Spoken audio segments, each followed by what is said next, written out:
Today I thought we really should get into the influence that breathing has on the phonation. We did some phonation work. We talked a little bit about what we do to get throatless. We tried to identify the true mask. If I breathe a certain way, my sound is incredibly affected. If I breathe, obviously. If I go, now those are the extremes.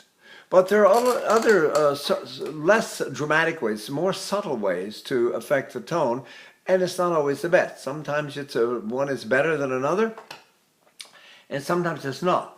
So we start off and we think, first of all, let's set up some rules. First of all, we want capacity, strength, and stamina when we develop our breathing. So we want to breathe, and so people do yoga, they do play a wind instrument, some kind of wind instrument or brass instrument, and they do a lot of things that they can to develop their breathing. Swimming is especially good, especially long distance swimming.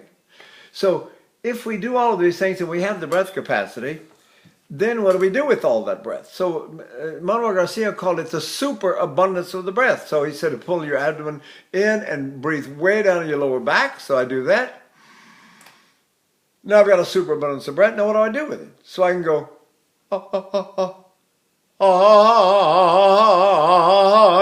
look how that's affected my phonation.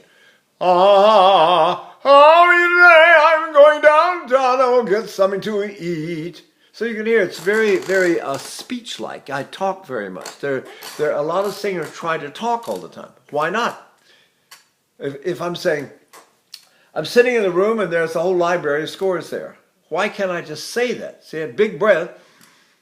I'm sitting in a room and there's a library of scores there. I've got every score probably ever written, certainly for modern use and occasion. And you can understand every word I'm saying. So all I'm doing is talking.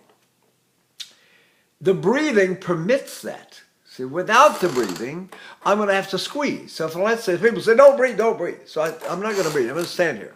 Bang, I'm dead. I'm not doing anything. I'm not expanding my ribs. I'm not doing anything. So I go,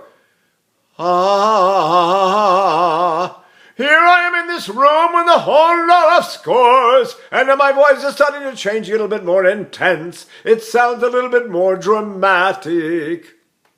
Well, how do we develop Spinto singers? The Spinto singer has to have the right kind of voice, because you can ruin the voice if you put too much pressure on a pair of vocal folds that are not designed for it. But the way you train Spinto singers is you exhale half of your breath out, and then you sing. So you go,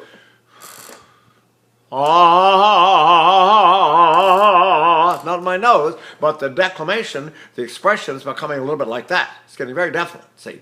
So you hear certain singers that talk like this all the time. If I want to make that effect, let's face it, I go,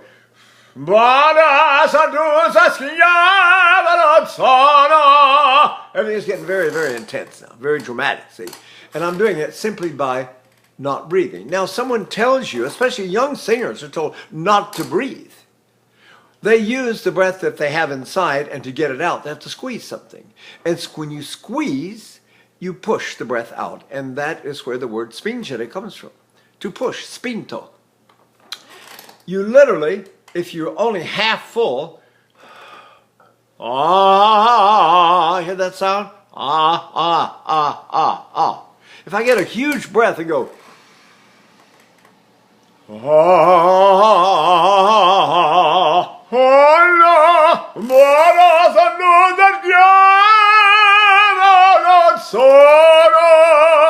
now the voice has changed in its quality, its character, its expression, and all I did was breathe two different ways. If you have all these ways of breathing, and if I do long, deep inhalations into my lower back while drawing my abdomen inward, I'll do this. What does my voice sound like if I sing like that? How are you today?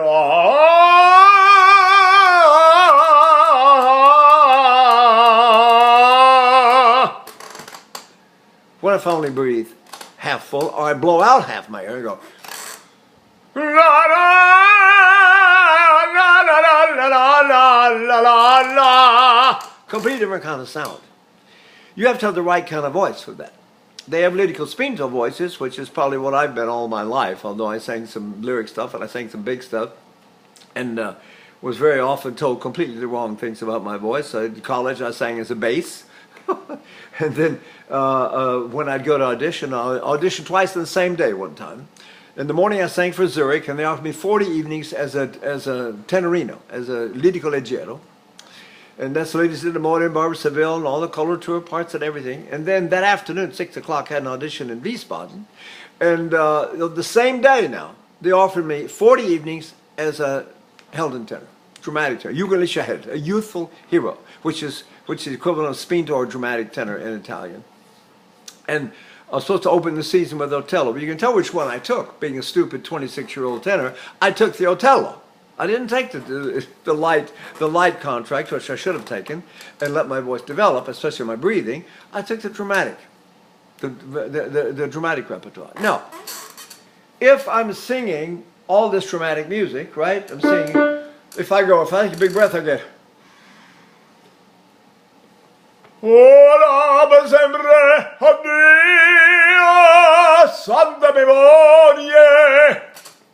If I blow half my breath out, I get. Which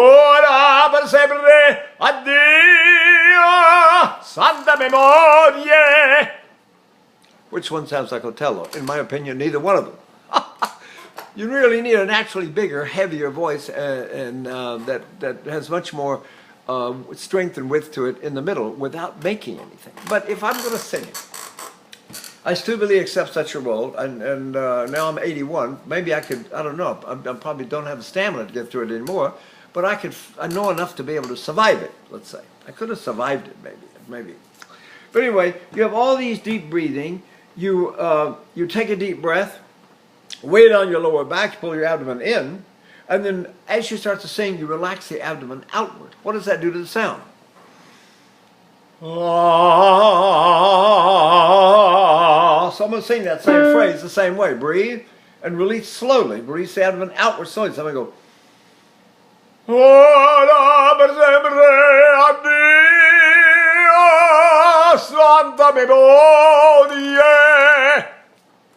Well, you judge. You decide which one. If I do it at all, which way shall I do it? Hey, don't do it at all. We give you the real. We'll give you our real opinion, and I agree with you. So why bother? But it's interesting to hear how you can fool people.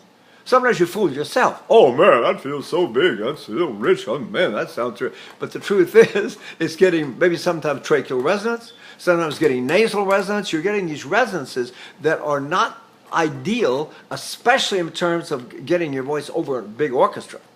So we make rules all the time. And the rule number one in singing is no action of the throat.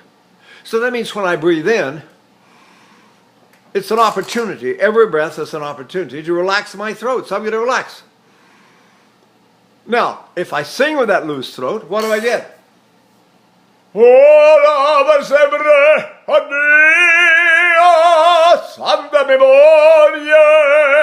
That's throatless, jawless, and tongueless. I'm not doing anything, only to take a breath, and I'm releasing my abdomen slowly. So now we're going to go to how we get the throat to do what we would like for it to do. And the truth is, nothing moves unless the breathing moves it. That's one of the old rules of singing.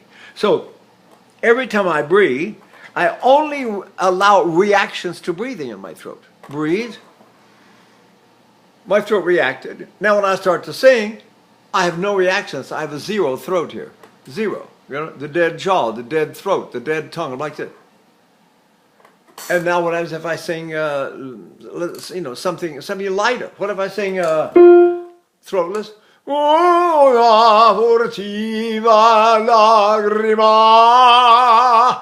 That's throatless.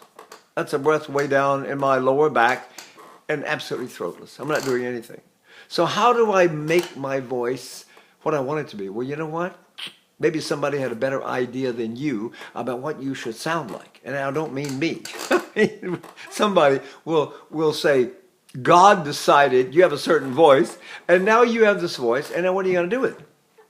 See, So you're supposed to find a way to breathe. Now let's talk about the way certain singers breathe that I happen to know about. I don't know everybody, but I knew a lot of them personally. Ask them how they breathe. They breathe very, very, very dependably. And for instance, Pavarotti always held his breath right below his sternum, right in the pit of his stomach. Now that means every time you take a breath, the breath column works like a seesaw. It goes like this. See? So if I'm going to breathe here, my air goes down to about right there when I breathe in my back. So it goes, I'm setting the voice right here, and I go, oh, forza la sogliatinse, posaltin. Now what kind of voice is that? See? What if I'm singing that way? What if I'm singing, whatever, what's it going to say? Nascondo la mia vera tortura. That's holding my voice in the breath of my stomach. That means I'm holding my lean of my breath against the pit of my stomach, and I only allowed my breath to go down that deep. Here's my seesaw. So I went like the minute I placed my voice right here in my abdomen, right there, right? The breath only goes this deep. So I end up with a seesaw like this. Now the other extreme would be Delmonico, who leaned his breath right here, which means his air column was like this, almost vertical. So he'd sing like that. If to be able to sing here, especially not hurt yourself, you must have a superabundance of the breath way down in your lower back. So if I do that same phrase and I breathe way down in my lower back, now my air column is tilted like this. So my seesaw. And I go, la mia vera tortura. Do I sing like that all the time? Delmonico did. He sang on cello 467 times, never had a vocal problem, right? Some of the other guys that worked with that method has some problems, but Delmonico never had any problems. It's just fantastic. I studied with him for 5 months, and I learned to do that. probably shouldn't have been doing it, but it was great to imitate, the biggest tenor voice in the world. So you try all these ways of breathing where you place yourself. Björling always sang right there, which means he had a tilt like this. I had 3 lessons with each Björling, and his lean was like that, see? So you think how you sing that way,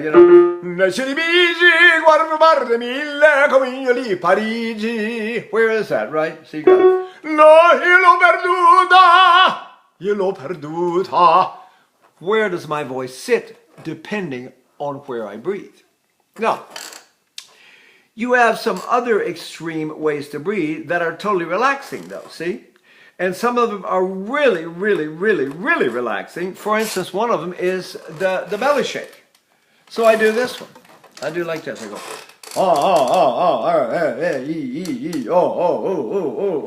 Then I'm going to breathe in, pull my stomach in. Then I'm going to let it out when I start singing. I'm going to go,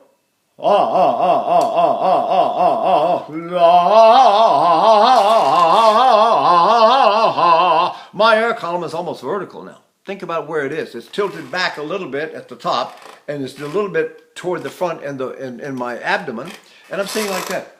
Now where do you sing? So I sing the same music. In van nascondo la mia vera tortura. And my breath is leaned, sitting right on my I can wiggle my belly like that, and because I'm not using it.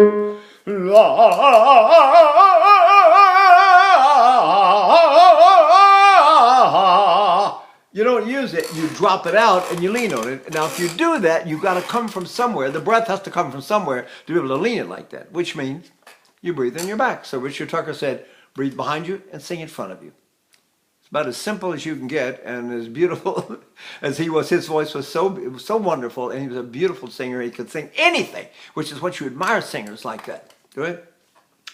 So you get these different ways. Now, someone like Tetrasini was famous for using what were called mini puffs, and you teach them or demonstrate them with sound, with noise.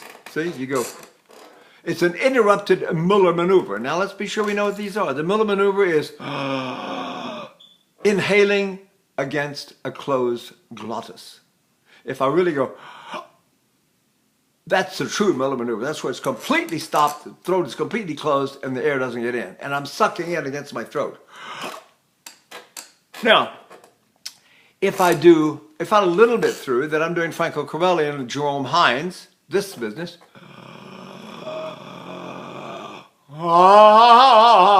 Now, Tettosini went like this. She interrupted hers, went.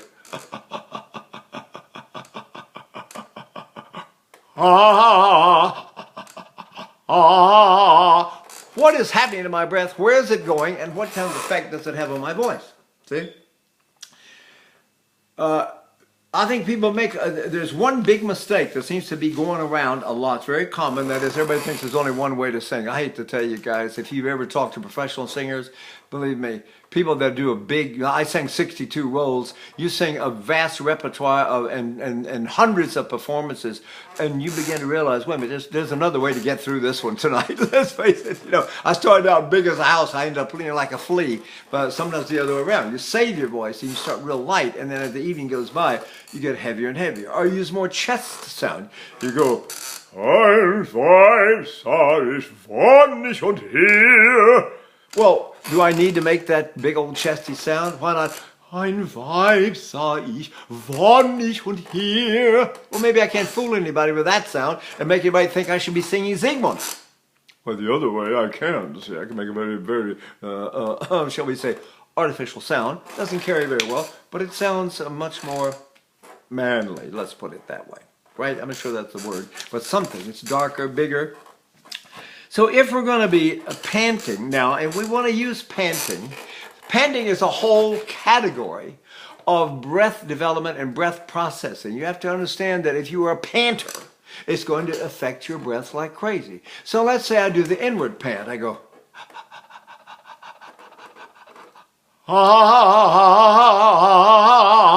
what kind of voice is that? I'm just panting down. I'm not placing the breath down low any place. I'm just panting in when the muscle reaction, the muscles that do that set me up somewhere down below, see? And by the way, my abdomen wants to go in. The more I pant, the more my abdomen wants to go in. So let's say I sing this and I go, I don't have any way to anchor that tone. Now I've got to find a way to anchor the tone. See? So I go,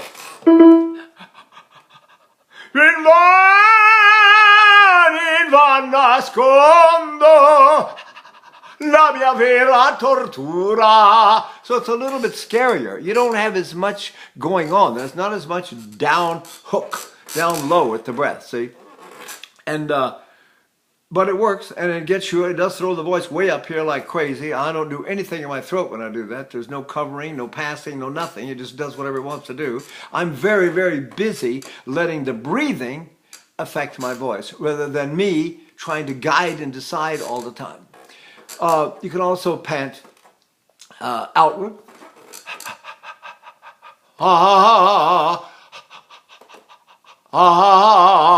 See? Now where is that? See? If I'm going like that, I'm going panting inward is so this panting has a big effect on my sound and the way I phonate my vowels and where voice hits the mask and it's not nasal.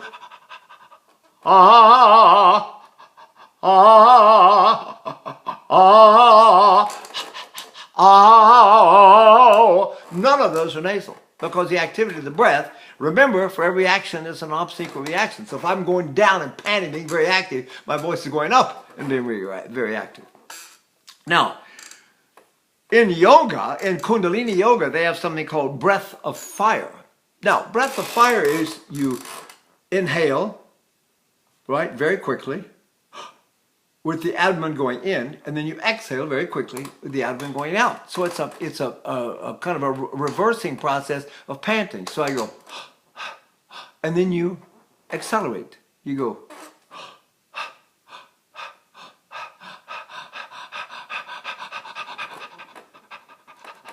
so now I'm down there going like that. Instead of out or in, I'm now doing both. See? So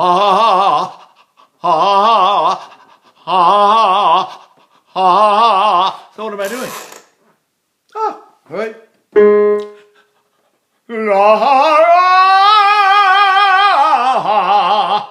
That gives you what in the Orient they call chi or ki, like Aikido, Tai Chi. It means, it's like, I guess the closest we'd get would be bioelectric energy, something like that. It causes a tremendous energizing of very often you get comments when I send these videos say, where do you get all this energy? Well, I did karate for years, and that teaches you if you do it with yoga, do it with Tai Chi, and you mix things, you do get the idea that so much occurs because of where your mind, if something terrible happens, I go, oh my God, and my center rises. That's the way they describe it. You get high-centered. You're studying for exams. All of a sudden you realize you're high-centered living up here. When you sing, you should be low-centered. All your music should be memorized, and the language should be fluent. You shouldn't have to think about anything, and all you do is keep your center low. You want to be low-centered, not high-centered. Something like breath of fire is an exaggerated way to get your center down, but it also produces chi like mad. So it's sometimes very difficult to sing sweet lyric music if I'm using breath of fire. If I go, and then I sing, I've got a sort of extra expression going on. You have to play and then full of passion and desire, or you can't justify that, see? If you just want to be sweet and gentle, breath of fire is not the way to go. On the other hand, it can be very, very secure way to sing, and you don't get tired. Chi and ki, that's the word for energy. It's like a field of energy, and the energy is the same thing that makes your heart beat. It's the same, it makes you look around and see all the trees growing around here. See, it's the same energy. It's like the life energy itself. And you can access it by doing breath of fire. If you get something in your mind, you're depressed, whatever, or something's bothering you, you feel tired, you don't feel good, you go.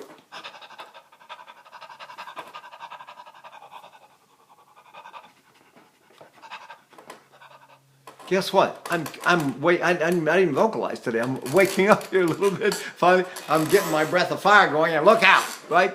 So then I'm going to sing, remember the phrase I did from Othello? So I go, Santa memoria, full of a kind of a almost enthusiasm and a kind of energy all the time. Not necessarily big vocal sounds, but something that's very, very alive and very full of energy. And you use those all the time. There's all kinds of places where you can use that kind of stuff. Let's do something simple. Questa quella, questa quella, dove mi sono a guardare intorno, intorno mi vedo. It gives that excitement to the expression, or it brings it to life, so to speak. Oh, the stage directors love that. When you do that, you become the stage director's favorite singer, his pet. He wants you in every production he does. And it's nice. It's really nice. But what happens if I have to sing something really sweet? Oh, I want to be really nice, right? What if I do una furtiva? And I'm doing una furtiva lagrima negli occhi suoi spunto. So it's much, much exaggerated, and isn't exactly the right expression for that kind of music. Now, we go back the other way, right? And we say, wait a minute now. What kind of method should we use that is not so energized? That's just a breathing process. And now you get into very, very subtle ways of technique. You get in, for instance, there is the sigh method. If I breathe and I go, and then I sigh, I go, ah.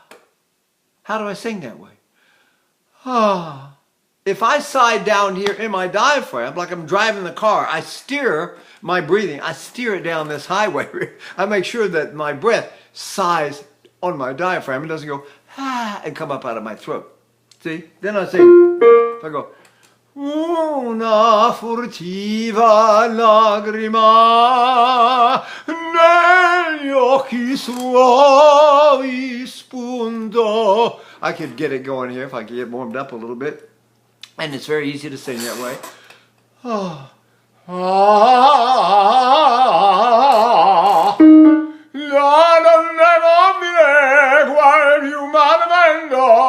I'm getting it.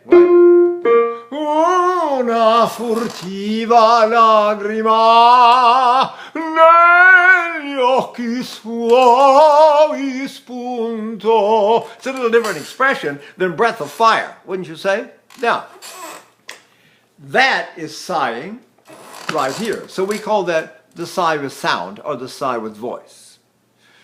You move on to the silent sigh. And when you go, and you bypass this area, the sigh falls down into the abdomen. And you get a different sound. See? All of a sudden I'm going,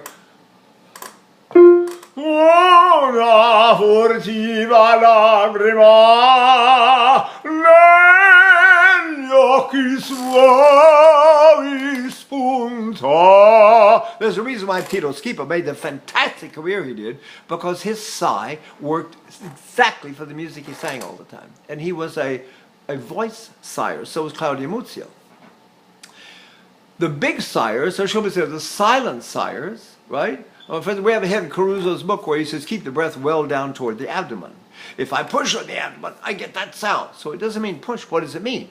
If I do the silent sigh, it drops on my abdomen. You realize that some ladies get very pregnant and get great bellies out, and you realize how they're letting their breath hang down, and their voices get bigger and better and fatter and more beautiful, and they'll win competitions. One girl won the big competition in New York the day before she gave birth, and then after she gave birth, and from then on nobody ever heard from her anymore. She was obviously pulling her stomach in again. So you shouldn't do that. You should let it go. If you want to be a sire, you're supposed to be, or skip the sound and drop and go like that. So if I sigh in, I get,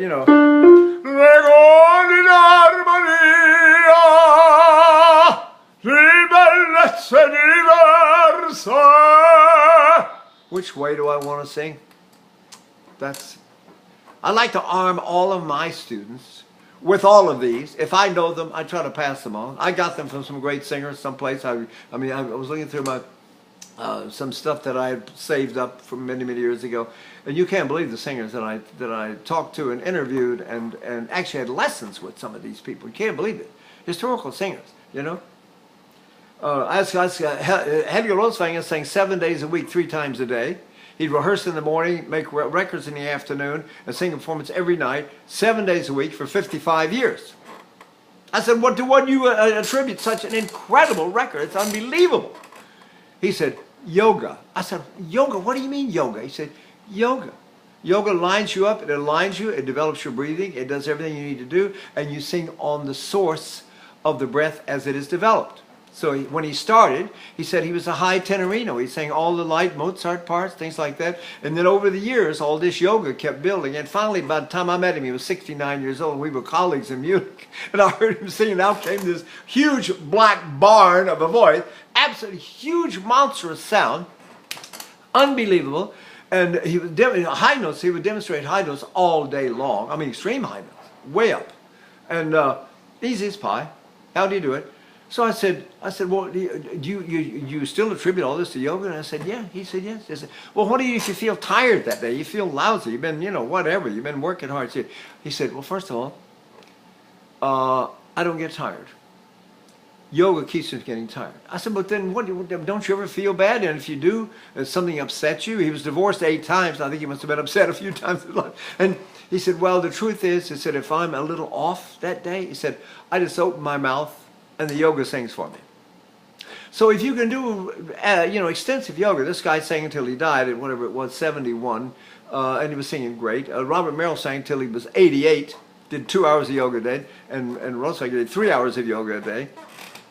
So if you do all this stuff, and one of the things you learn in yoga is, the reason I brought it up, is because you learn the silent sigh. You learn this. You learn to let go.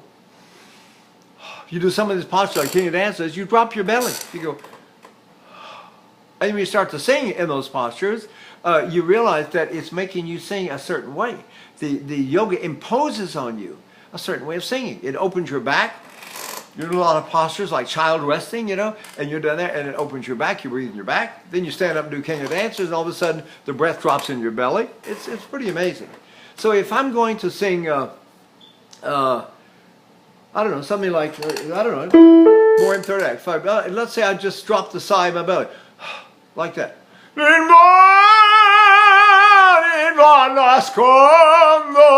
I don't have to do anything. The voice sigh is in va nascondo. Got it? So we're getting a little bit I don't know what. Some people think that too much knowledge is not useful, but it is if you make sense to you and you practice and you get so that you can do them. I showed you the lower belly, which is one of those totally relaxed, dropping type sighs in the belly. You go,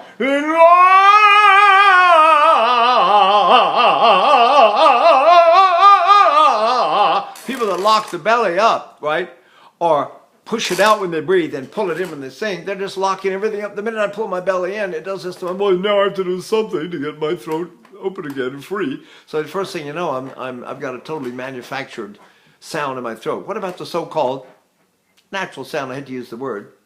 What's natural? A baby. Baby is Well, what's happening down there in the belly when they do that? See? They breathe behind them. Watch them. We're not talking about sleeping babies here. We're talking about, we're not asleep when we sing. So forget the sleeping. That method was propagated by a man named Leo Montel, and he was a famous anatomist, a famous professor, and he recommended the most natural way to breathe of all was like a baby breathes when it's asleep. Then Pavarotti got up in the master class in New York and said, "It's here like a baby, push it, push it, push." What was he talking about? Because that's what babies do when they laugh and cry. So he watched his three babies. He saw them, they would relax the belly and the breath would start going their backs. And then they would all of a sudden, when they started laughing and crying, all of a sudden their bellies would jump out. And he started singing that way.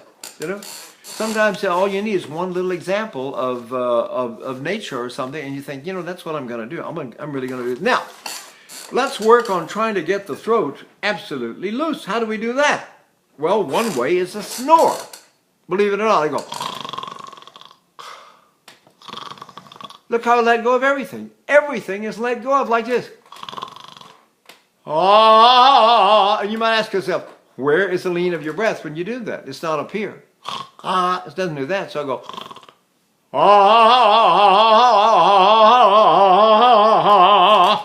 All right, we're going to stop here, and I'll come back to this. Maybe I'll start the next one with snoring, and we'll see what we can do with that and where the lean of the breath ends up. Okay? Okay, bye.